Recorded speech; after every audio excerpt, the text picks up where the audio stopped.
To get noticed in the crowded field that is the Super Bowl, advertisers always need to push the envelope. The question is, do some of them push it too far? GoDaddy learned that lesson the hard way this week.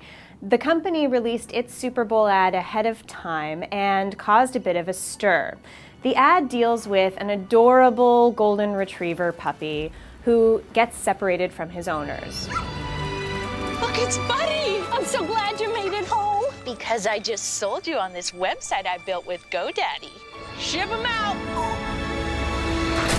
The ad was intended as a little bit of a jab at Budweiser, which made a big splash in last year's Super Bowl with its story of a Labrador puppy's friendship with a Clydesdale.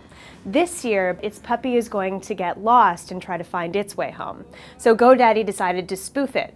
The problem is that GoDaddy's ad was seen by some as making light of a very real problem: puppy mills. People called for the ad to be pulled, and GoDaddy has done just that. It said that it will still be advertising in the big game, but with a different ad.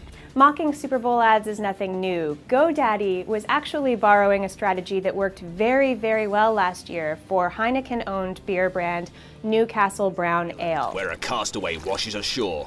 He spots a bottle of Newcastle Brown Ale, pops it open, and boom! Newcastle last year released an ad that was all about how it couldn't afford a Super Bowl ad. And it talked about the big, over-the-top commercial it would make if it had the budget. And boom! We would have unveiled one of those bands that yells "hey" a lot. And this year, Newcastle is at it again. It hyped its Super Bowl ad with a video online featuring Parks and Recreation comedian Aubrey Plaza. Look at this boring landscape that could be beautified with your logo.